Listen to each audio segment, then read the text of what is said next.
जो कुछ भी रिजल्ट आए हैं आने वाले हैं उसका जो हमने कल वोटिंग के बाद हमने लोगों से पूछा, कार्यकर्ताओं से पूछा, अलग अलग एजेंसी से पूछा। महाराष्ट्र में महाविकास आघाड़ी की सरकार आएंगी, ये क्लियर हो चुका है और हम 25 तारीख को महाविकास आघाड़ी सरकार बनाएंगे। आपने कहा कि कांग्रेस पार्टी तैयारी कर रही है, अपने जो उम्मीदवार है उनसे बात कर रही है, उन्हें कुछ सूचनाएं दे रही है, किस तरीके की प्लानिंग है? देखो, हरियाणा में जो नुकसान हुआ है वो नुकसान महाराष्ट्र में ना हो, इसकी चिंता हम करेंगे।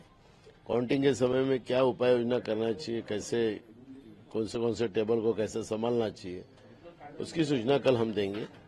और हम हर बूथ पे हमारी कल नजर रहेंगी, काउंटिंग के समय भी हमारी नजर रहेंगी और हम पूरे हमारे जितने भी काउंटिंग को जाने वाले लोग हैं उनसे भी हम बात करेंगे और उनको सूचना देंगे और कहीं भी गफलत ना हो, इसकी चिंता हम करेंगे।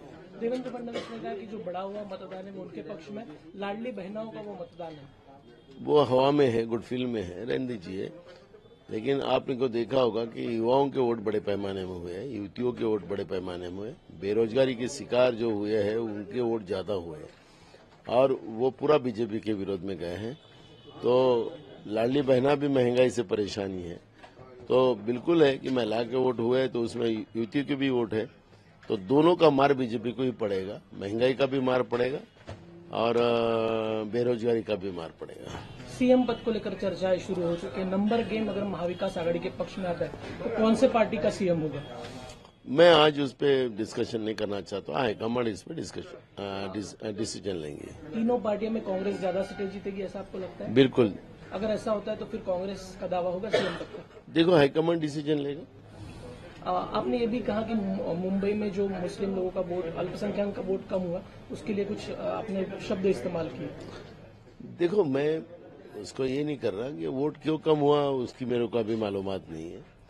लेकिन जिस तरह से नोट बांटकर वोट लेने की जो बात बीजेपी कर रही थी और जिस तरह से पकड़े गए उनके राष्ट्रीय नेता, तो वो नोट जिहाद था क्या?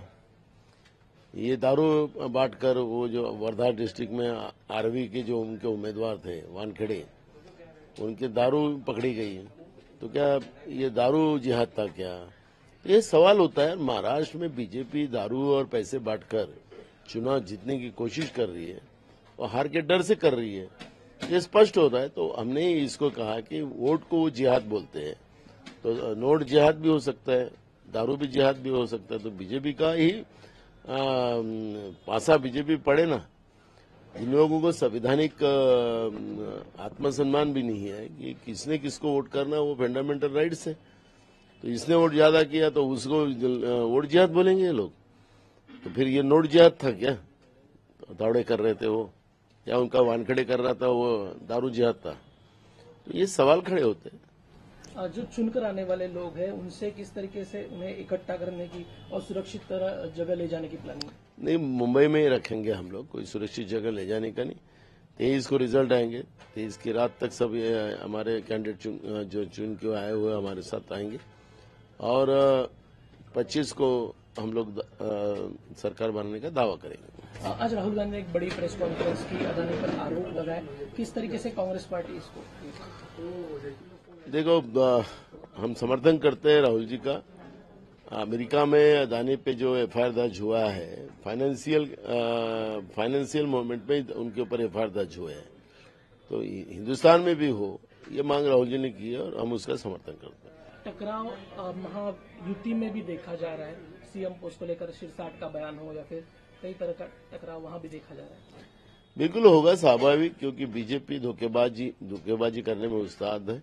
बीजेपी ने तो एकनाथ शिंदे के कैंडिडेट को वोट करने का भी मना कर दिया था, तो स्वाभाविक है कि एकनाथ शिंदे के लोग बीजेपी पे गुस्सा करेंगे और उनके साथ सरकार नहीं बनाएंगे। तो वो संपर्क में है हम सब लोगों के और हम बात कर रहे हैं।